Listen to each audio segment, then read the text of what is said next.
Cradled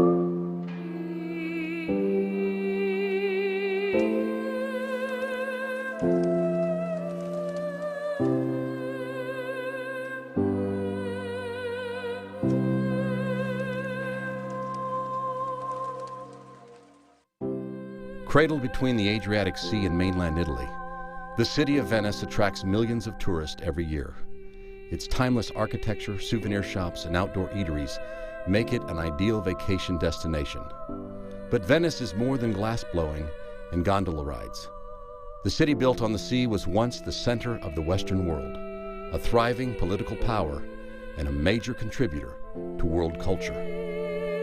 In the 15th century, Cardinal Basilius Bessarion spent his life assembling a collection of over 1,000 important manuscripts.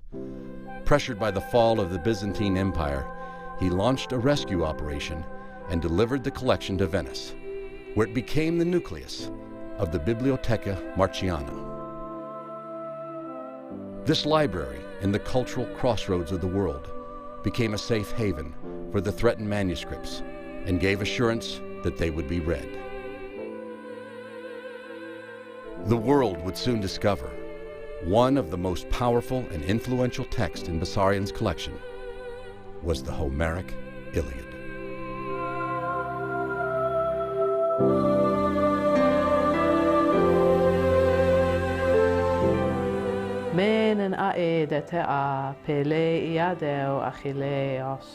Sing, O goddess, the anger of Achilles, son of Peleus, that brought countless ills upon the Achaeans.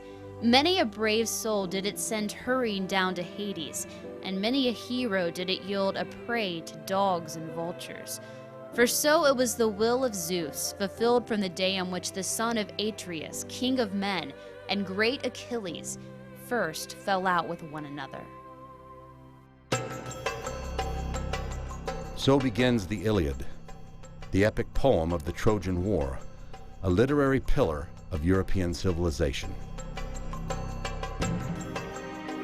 The Iliad is a poem about war, which was the central feature of life for many ancient Greeks.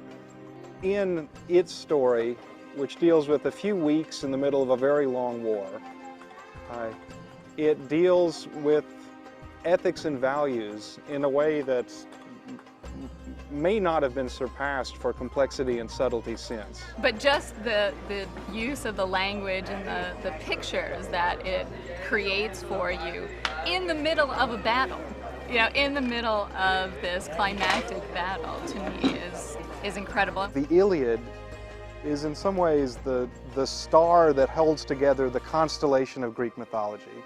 The gods, the heroes, all the other stories assume the Iliad.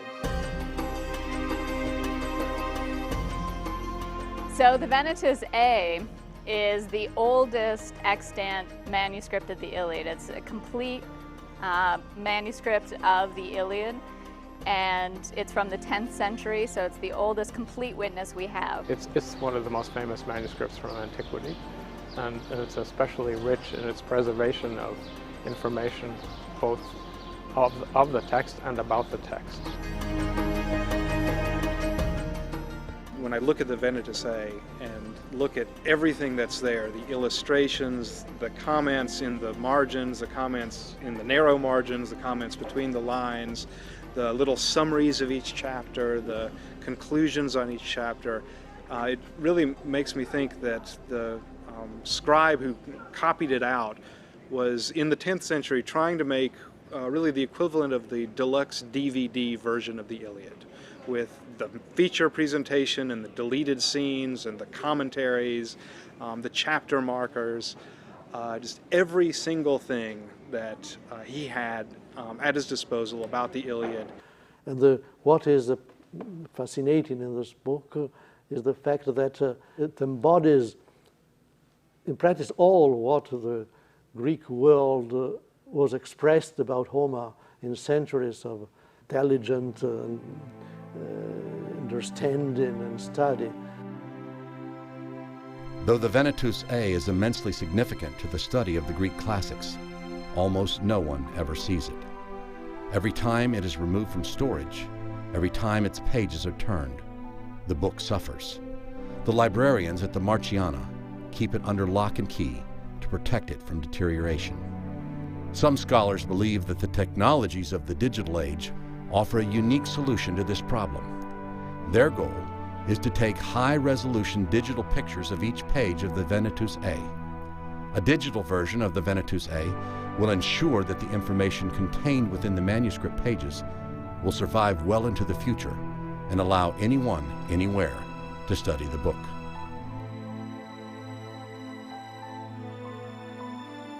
The Center for Hellenic Studies in Washington, D.C. serves as a headquarters for a group of classicists, researchers, and educators dedicated to bringing Greek culture out of the ivory tower and into the public square. Hellenic civilization must be understood by the world at large. And we consider it our mission to get the message out there about what Greek civilization is, or as they say it in modern Greek, what politismos is. When Greg Naj first took over as director, we really wanted to reach out. We wanted to use the resources of the center to bring classics to a wider audience. At first it was a dream that was an extension of having seen a facsimile of this priceless text.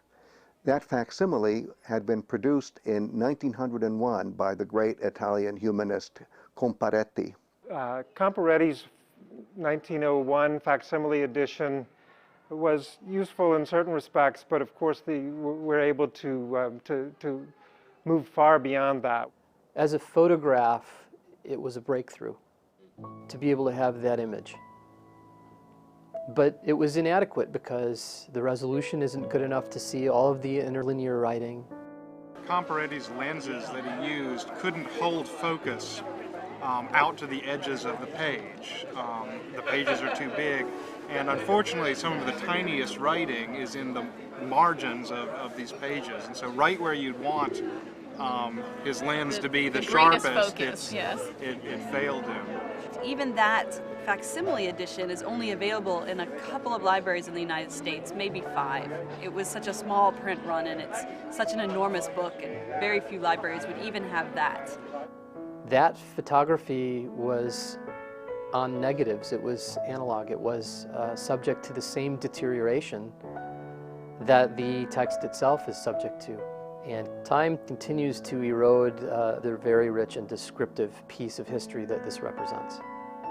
When you get over the thrill of seeing these facsimile pages, you ask yourself, well, what if we could somehow get even better images of these priceless pages? What would it take?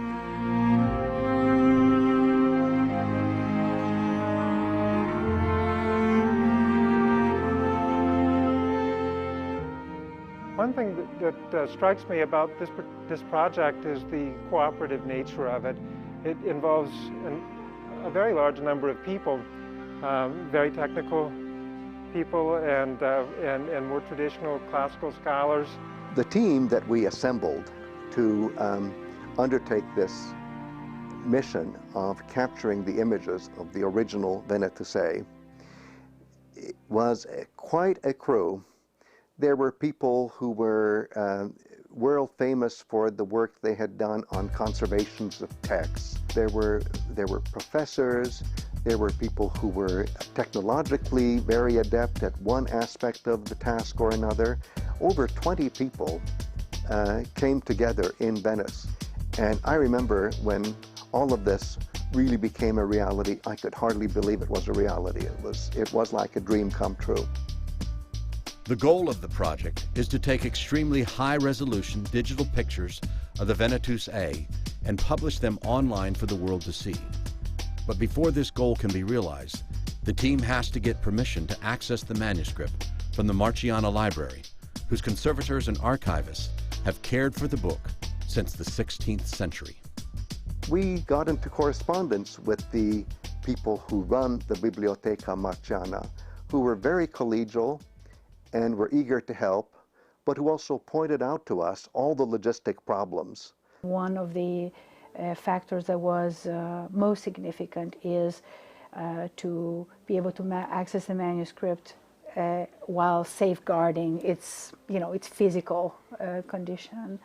So we started working with a conservator, David Jacobs, who was recommended for this project. David Jacobs was essential to the project because he is trusted by the Marciana, but by lots of institutions who know his expertise and the care he takes with these precious objects, with the manuscripts themselves.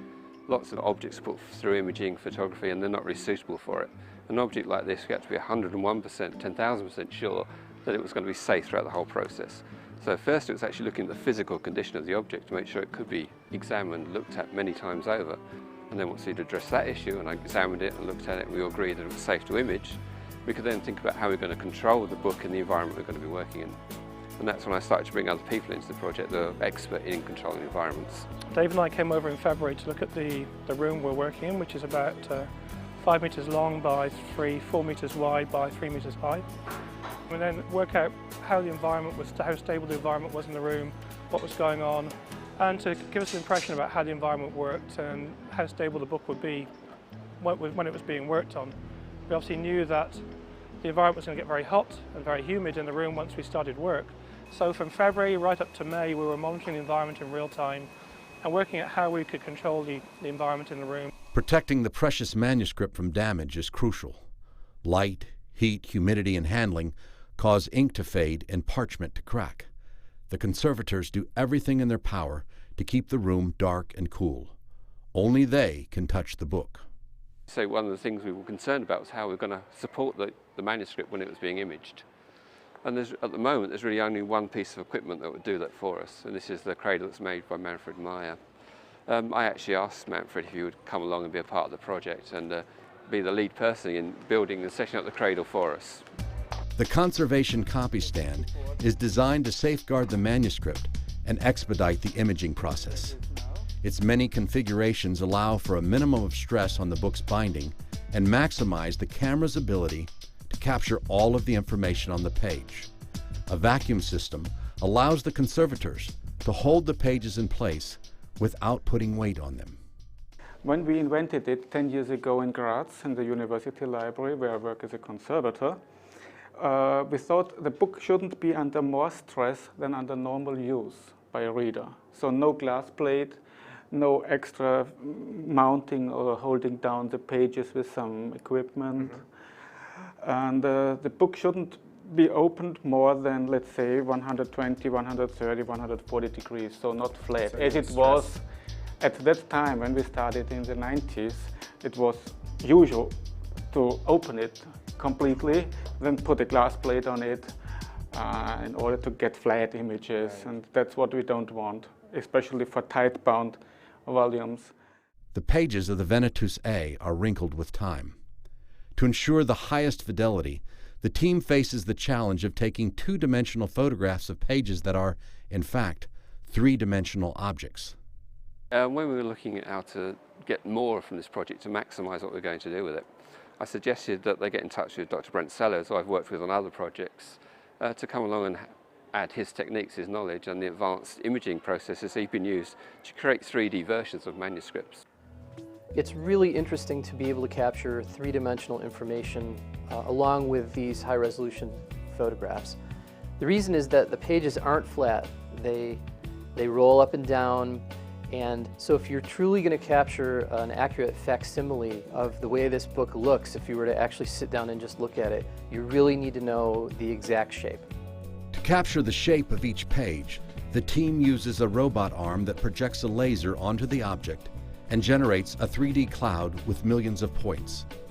A computer program then maps the high-resolution image onto the three-dimensional contour. To capture that model, we used the Faro arm, which is a coordinate measuring machine manufactured by a company called Faro Technologies. What this arm does, it's an articulated robotic arm with multiple joints. The hardware within the arm is able to track the position of each of the joints relative to one another, and so we're able to get very, very precise measurements of where the end of that arm is at any point. Most of the applications for coordinate measuring machines, things like the Pharaoh arm, are in heavy industry, in a factory setting. Rather than a heavy industrial setting, we're taking it to the humanities, and we're using it to preserve artifacts, things of antiquity that over time are going to decay and within a few centuries certainly won't be in the condition they're in now if they're here at all. So if we can make 3D models of them now and preserve them within the confines of a computer system, at least we have that snapshot of what they are today to preserve for tomorrow. So by waving this arm essentially over any object we want to scan, we're able to develop a very, very accurate three-dimensional model in just a few minutes' time. So in effect, we can make a 3D image, a 3D version of this book that people can look at and leaf through in a virtual sense. The requirements for this project for network and information infrastructure required lots of storage space for the data acquisition. There are gigabytes of data per photo image per page, 3D imaging, and all that storage has to be accessed over a high-speed network in real time by dozens of researchers. It has to be redundant so that we have no data loss. It has to be portable so that we can get it here and get it back. And so that my job was to design and implement that infrastructure and to support the project.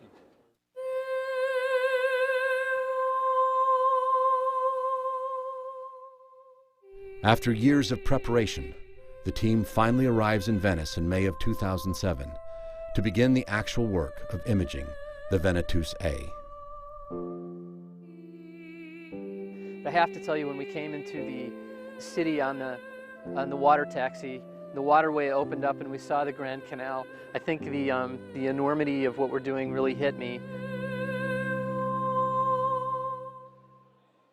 It's extremely exciting to get to work in the library, the Biblioteca Marciana. For one thing, it's right on St. Mark's Square, the Piazza San Marco in Venice. Probably the most photogenic spot in the world. Well, the Marciana is such a jewel in and of itself.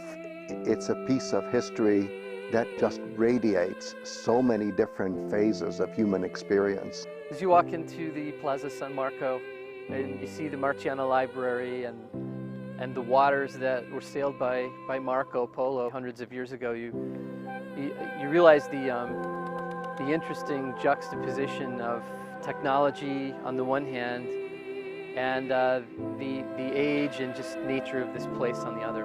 And the whole atmosphere here is one of understanding the connections between East and West as well, that this manuscript being produced somewhere in the Greek East and brought here testifies to that you have this long tradition of Venice's connection to the East and interaction with the East at that time when Venice was a world power. This city was the city which produced more culture and diffused more culture than any other city in the world.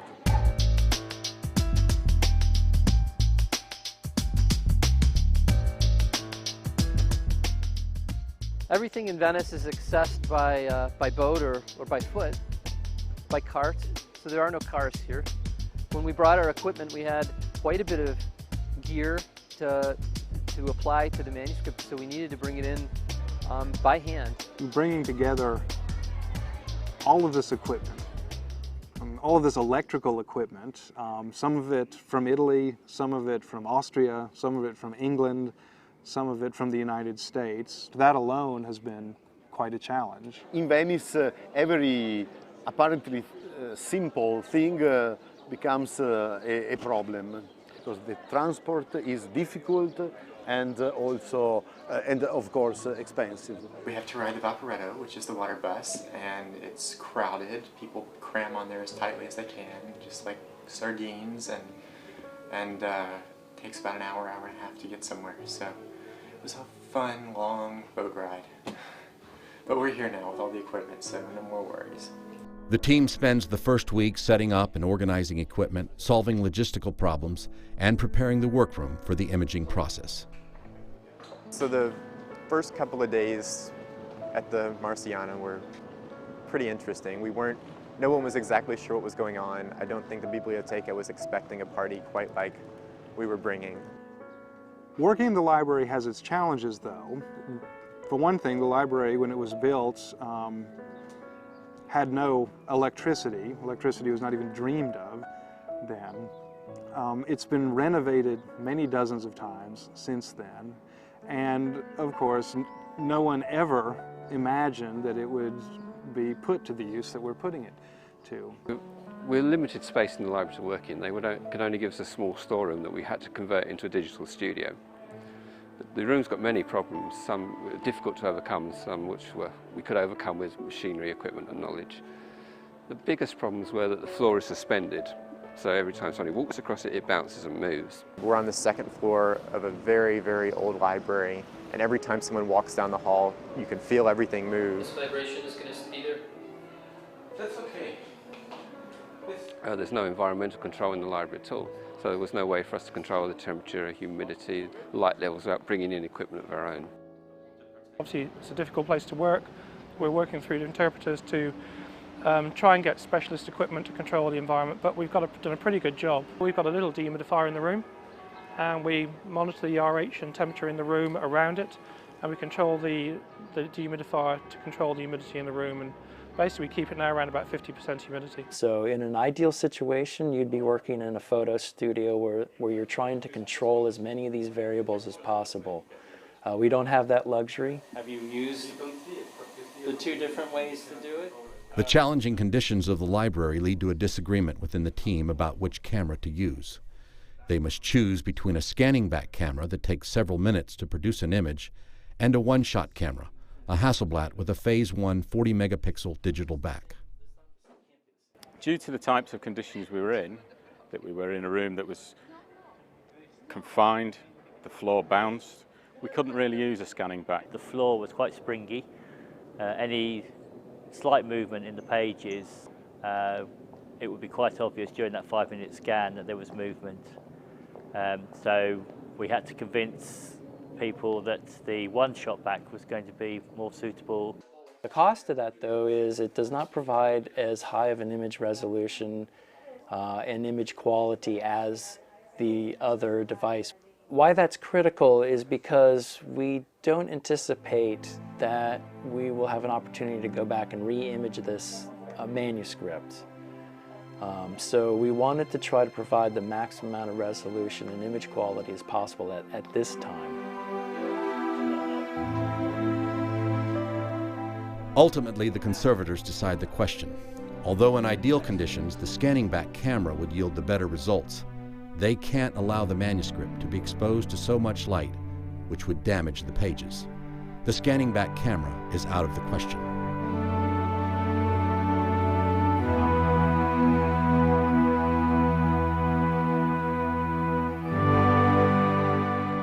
On May 9th, 2007, the photographers take the first pictures of the Venetus A. The laser is the center of the whole system.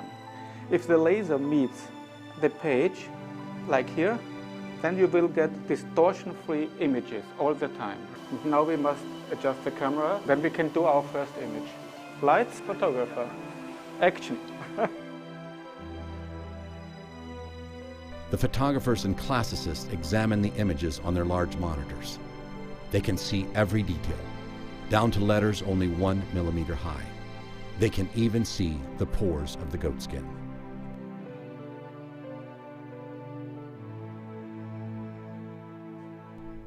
The imaging process doesn't end with the click of the shutter. Each image moves through a carefully constructed pipeline of people.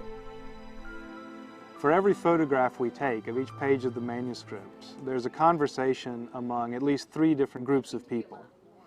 The most important of the 3 is the conservator, the person whose job it is to protect and take care of the manuscript. The conservator has to work intimately with that object, so he needs to feel that human, that touch of skin with skin, to understand how it's reacting, how it's moving, the quality of the skin, how flexible it is, how brittle it is, and that actually changes throughout the book. It isn't consistent, so you need to feel every page to understand what's happening to it in the environment we're working in. It is the conservator who turns the page and who says when it's okay to open the shutters on the lights. And generally the two conservators work together to monitor the environment and turn the pages in the book, make sure the book's well set up in the book cradle itself, make sure it's sitting square, make sure that the spine of the book isn't bent in any way, so that, as I said, the security of the book is paramount to us. It's a very important, very valuable book, and that's why we're there. We're there to ensure that the book remains stable. The next person in the conversation is the photographer. It is the photographer who clicks the shot and who takes the first look at the resulting image. That's sharp. Once we've done our shots, in order to reduce the exposure of the manuscript to bright light, while the 3D scans were done, we were shutting the blinds on the lights. Chris snaps his picture with the high-resolution camera. We close the shutters on the lights, and then I go to work scanning. The final person in the conversation is the classicist, the person who can actually look at the page and tell the photographers and the conservators whether the image is good enough, whether it shows what we came here to see. After several days of work, it becomes clear that the pace of the imaging is too slow. The team is making it through about 50 folio pages per day. The Venetus A contains 654 folio pages, and the team doesn't have much time to finish the imaging. Unless they can find a way to increase its pace by about 20 pages a day, the project will not be completed. The pressure to accelerate the process falls squarely on the shoulders of the 3D scanners. The first few days when we started digitizing, it was very, very obvious that the slowest link in the chain was going to be me with my 3D scans, because I have to manually move this robot arm across each page. So it took a couple of days to get the routine down, but I think at this point we're pretty good at what we're doing. I think now it takes me about 2 minutes, which is an improvement of the 6 minutes I was working at probably the first day. So about 2 minutes to scan the page and then move on to the next page. So the whole thing is under 4 minutes a page now. And we do have time constraints in that we need to be done within the next week. The team streamlines their workflow and sets a pace of approximately 100 pages per day. They are now on track to finish ahead of schedule. But just as the team seems to be hitting its stride, one of the scholars makes a disheartening discovery. Are they checking it out? Yeah, checking it out. Maybe it's not a big deal. Yeah. In my role as classicist, making sure the images are good enough, it was unfortunately my job to admit to the rest of the team that a number of the pictures we'd taken had gotten past all of us with a big, ugly thumbprint across the imaging sensor on the camera. Happened between 82 and 83. St. James and St. Yeah, it's up to the most.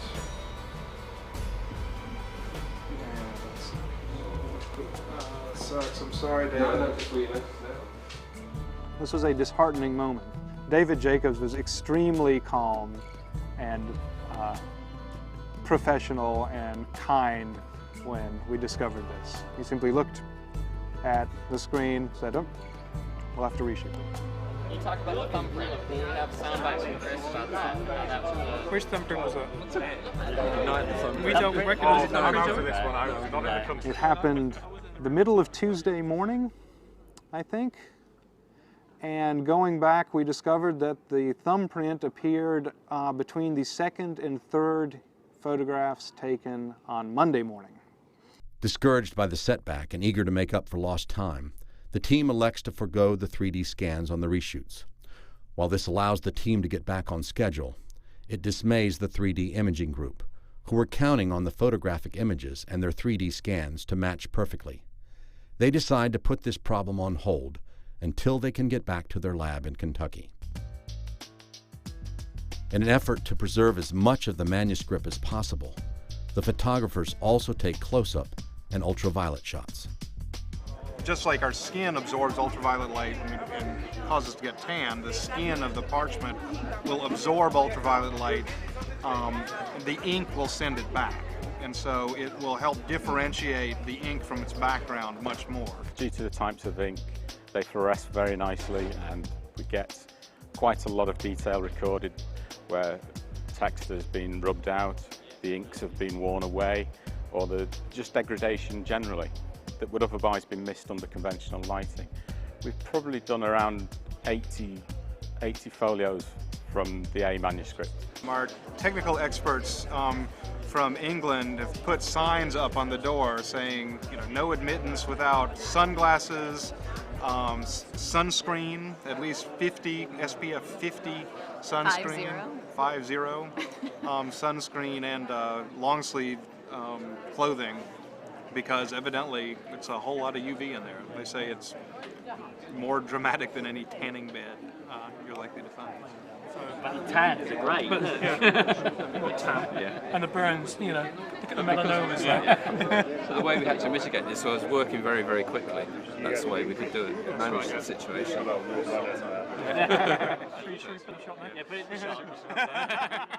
David Jacobs and Chris Collins go to extreme lengths to ensure that the Venetus A is not harmed by the UV lights, using cloth and blackout shutters to limit the light that touches the manuscript.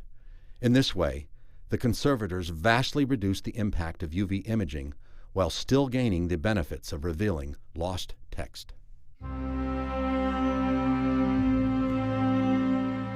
Ultraviolet light can actually roll back the damage of time, letting us look back to see the Venetus A as it was centuries ago. In certain places, the ultraviolet photography reveals words that have not been seen for centuries. Get an idea in your head as to what you expect to see, but sometimes you can be really blown away with what does turn out, and that's what's happened with the UV. We've got quite a lot more than we thought was going to be possible. There's one page in particular where the text in the naked eye is just not there. Put it under UV and it's almost like it had been written a few hours ago. It's quite amazing to see. Hey, we got it, and it's a real correction. And it's a correction, very exciting. It's an interesting thing. Excellent. Yeah. So it's worth it. Chris Blackwell and Casey Douay had asked for a UV shot of this particular page. It's from Iliad 24, towards the end of the poem. And, they said pretty precisely where they wanted the shot taken. And when I got the image to review it, it was of a different part of the page. So I said to the photographers, I think they wanted the other side, and they said, well, there's nothing there. So then when they took the UV picture, all of a sudden, 3 Greek letters appear.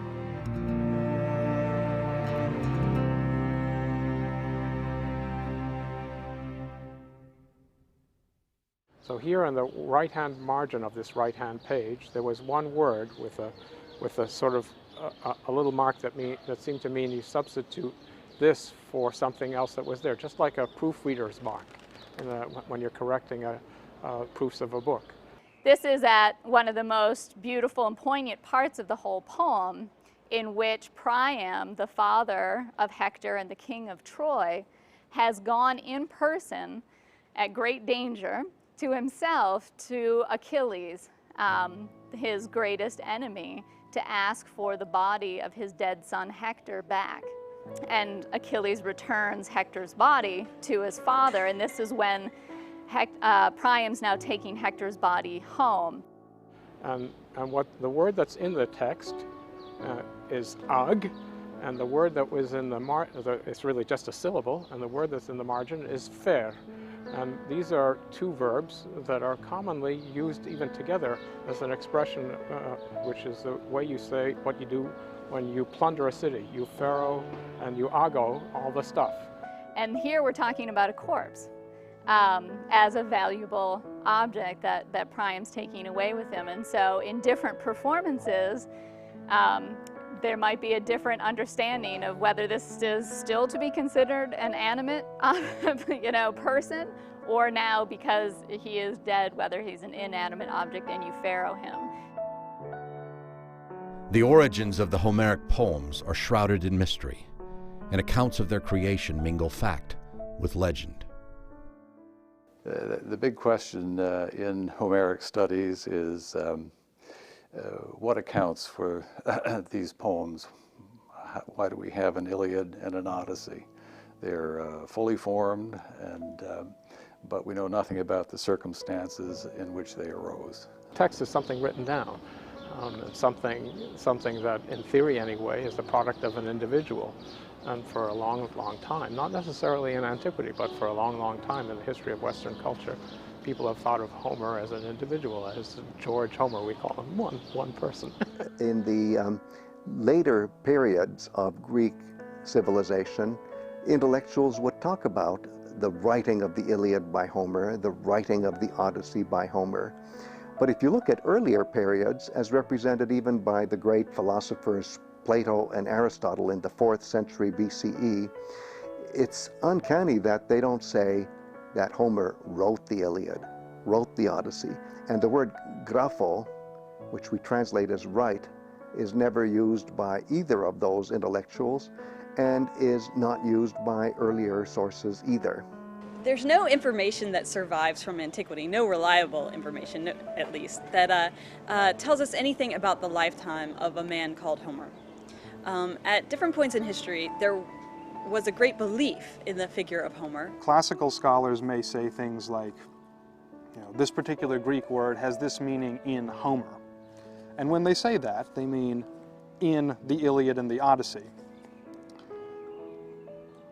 They do not necessarily have to believe that the Iliad and the Odyssey were written by the same person, or that either one was written by a single person, or that that person's name was Homer.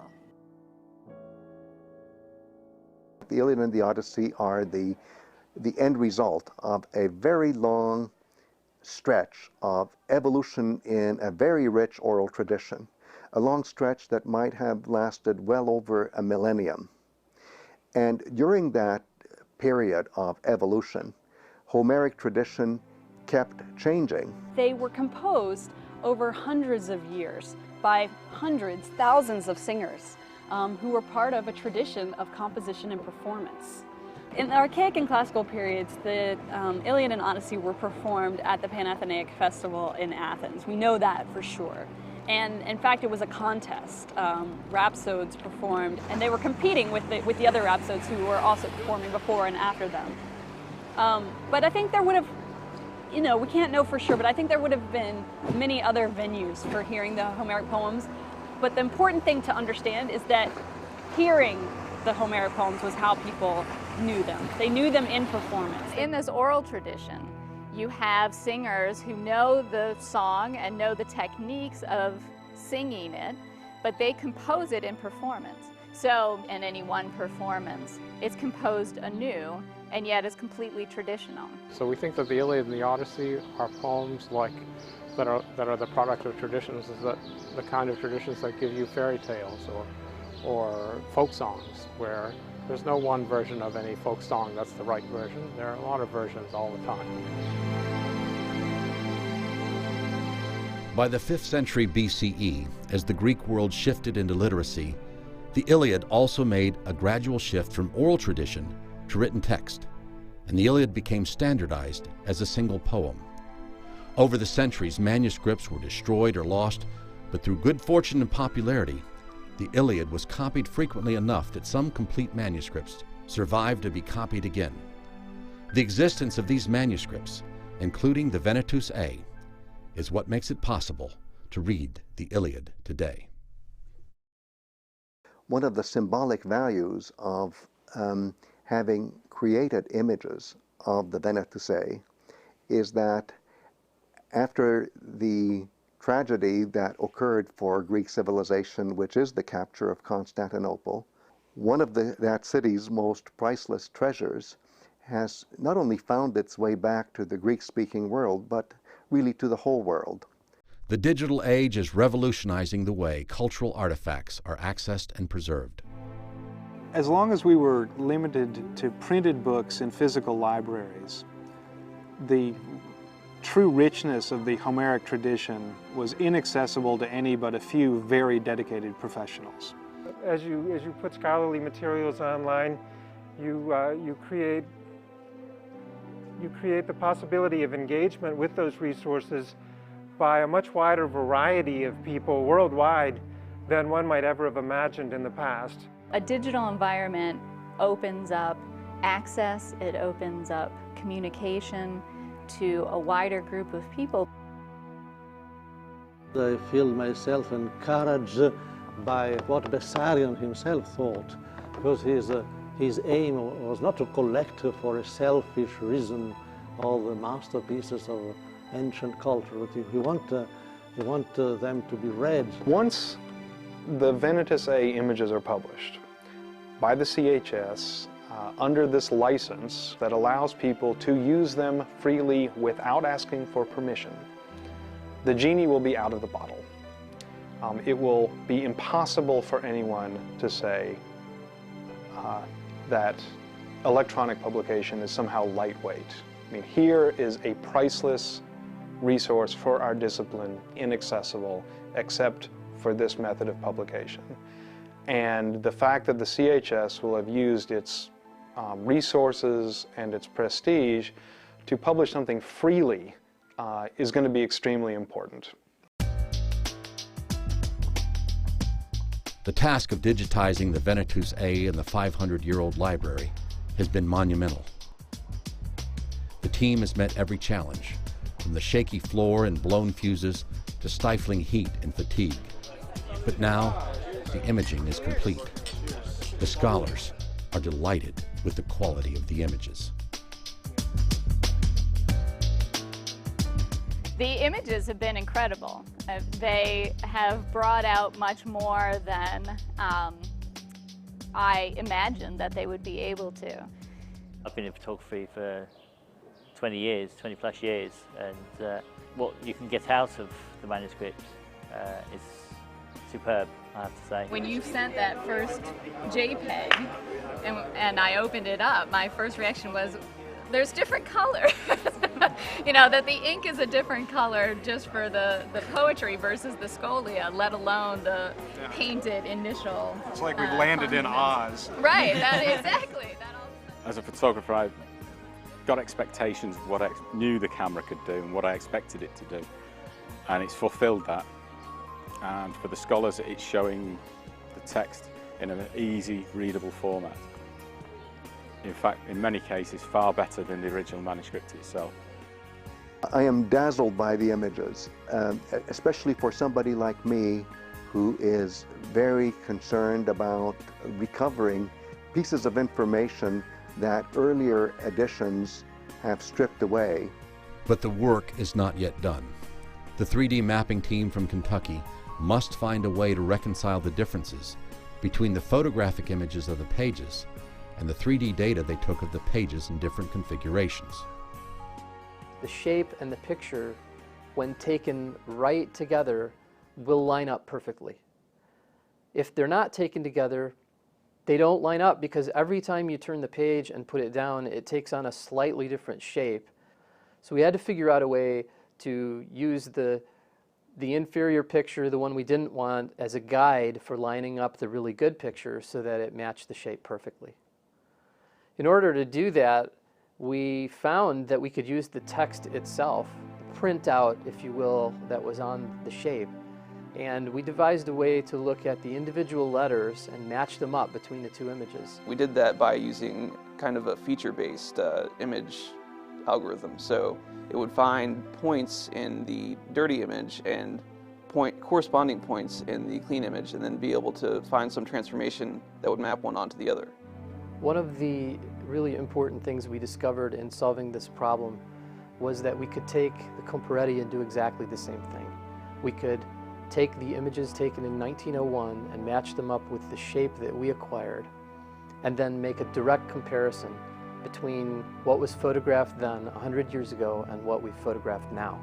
Being able to compare the Comparetti with the new photography enabled us to see where damage has occurred in the text. For example, there's certain areas where text is visible in the Comparetti and it's completely missing in the new photography. By looking at that text disappearing and by looking at that deterioration, it just drove home for me how important it is to do this work now before more of that text is lost. The difference in the technology we're using now and the other technological approaches to preserve the text in the past is crucial. Somehow we've crossed a chasm where the representation we can get with technology now can persist forever without degradation, and it is so accurate a representation that you can see everything that's there to such a high degree that you really don't need another representation. And so there's this boundary that we've crossed, and that's why the moment is now to use this technology on these texts.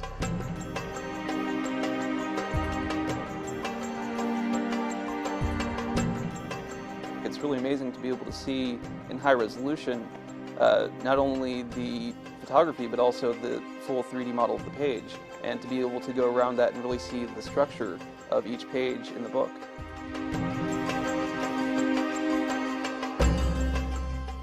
When the Comparetti was photographed back in 1901, they had to break the binding and take each page one by one and put those pages between glass. Digital flattening is a simulation that's completely digital and allows us to get a picture of what we think the page would look like if it were completely flat. But we can do that without having to physically flatten the page out. It's simulating simple Newtonian physics, so it treats the 3D data as a set of points that are connected by springs. So when gravity pulls down on it, the springs push the document apart like it's being flattened onto a surface. As well as a new type of conservation. And it's test bedding these things as well. There's a good example of what we could do digitally with conservators, scientists and scholars all working together. The next task is to make the images easily accessible to anyone with interest and a web connection. The first step of the project has been to make these images available. It was something that we could do very quickly and very easily. Chris Blackwell has put them up using the Google Maps interface, which should be really familiar to most people who are online. It's a very friendly interface. So as far as, you can zoom in and out and you can grab your image and move it around. And another thing that's very nice about the Google Maps interface is that it will accept very, very large image files. So it gives you the ability to see these very high resolution, high quality TIFF images that are very, very large on your screen, on your computer at home, without having your computer crash or having to actually download the whole thing for 5 minutes. It's very quick and an easy way to access the images. The people who created manuscripts such as Venetus A and B in the first place would likely have used the very technologies that we're adopting with the same eagerness. I've been involved in another project, the Suda Online project, for a number of years now. And it's always struck me that had the Byzantine scholars who compiled that particular lexicon had access to our database systems and of course networks, that they would have been thrilled. The Center for Hellenic Studies wants to reach out to a really broad audience to attract people to the field of classics. We actually feel that there's a great interest in our discipline, so this project is a way of reaching out to those people, because we're not publishing it in books that are very expensive and hard to get to, that are only in research libraries. Instead, we're publishing this project on the web, and in fact it was always conceived of as a web-based project, one that would be free and accessible to everyone, and would not only be extremely rigorous for scholars, but would also translate everything, would put it in an historical context, would just make what's beautiful about our discipline available to many, many people, and hopefully attract more people into the field and see what we're all about. I really believe that applying the advanced modern techniques to the diffusion of ancient culture is a way to be humanist today. Especially in this city, that is no more the city of culture, but unfortunately is becoming the city of a low-profile tourism. The right way to save Venice is not only to restore its monuments, but it is also and above all to create cultural work here. We are hoping that the publicity, dare I say it that way, that will be generated by our sharing these priceless images with the whole world will show how Venice is on a par, at the very least, with other great centers, for example, such as Naples, which is so famous as the place where the Herculaneum papyri are stored and exhibited. So our little project, from this point of view, is definitely a really big project. And I think that it should be used by other Italian cultural institutions.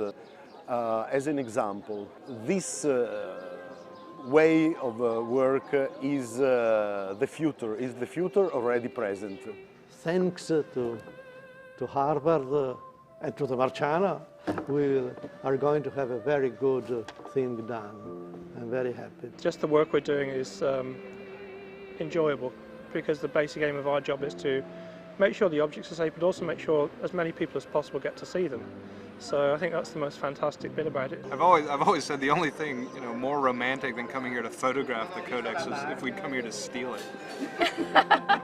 The opportunity to work on a manuscript like this in such a beautiful surrounding has been quite a privilege, and to know that that work that you're doing is going to be used and studied and act as the de facto tool of study in the future is something to be proud of.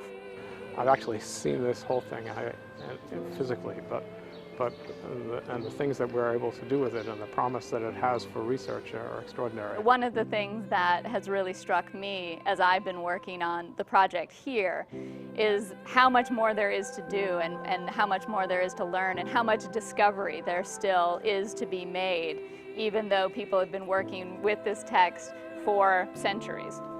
Is there life after Venetus A? Well, we at CHS are happy to say that there is, and even in the process of our capturing the images of the pages of the Venetus A, we were fortunate enough to be allowed to capture the images of the pages of Venetus B as well, which is a near contemporaneous codex, almost as precious as the Venetus A. So it doesn't stop there either. In the Renaissance, there was a rediscovery of Greek learning and Greek literature because all of a sudden there was a rediscovery of the Greek language in Western Europe. In the 1300s, no one spoke Greek in Italy. And it was around this time that the humanists like Petrarch and Boccaccio began to want to rediscover Greek civilization. And really it started with Homer, and from there it took a life of its own, and all of Hellenic civilization was reborn in Western Europe. Today we have the opportunity to do something similar. A digital environment gives us a new path for discovery, and that really is what the Renaissance is all about. I think of Venice as taking its rightful place in being proud of the very important texts that it has in its collection, and certainly the Venetus A is a jewel in the crown.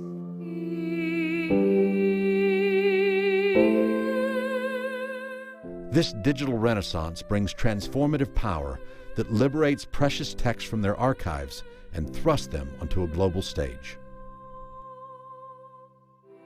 And someday, one will say, one of the men to come steering his oar-swept ship across the wine-dark sea, there's the mound of a man who died in the old days, one of the brave whom glorious Hector killed. So they will say, someday, and my fame will never pos potetis eree, to demon kleos ou pot oletai. The Iliad has survived for 3,000 years because the people who valued it made copies using the best technology of the day: memory, writing, print. At each stage in the life of the poem, copies were lost, but the poem survived. One copy, at least, was always preserved by some loving reader or diligent librarian. Today, the best technology for this labor is the camera, the digital sensor, the high-speed network, and the large-capacity disk drive. The digital facsimile of the Venetus A is now online, freely available for anyone to read and copy. Perhaps in the future, the actual Venetus A will cease to exist. But in the tradition of Bessarion, who brought his books to Venice to protect them for the future, the Biblioteca Marciana and the team from the CHS have done their part to preserve the priceless manuscript for future generations.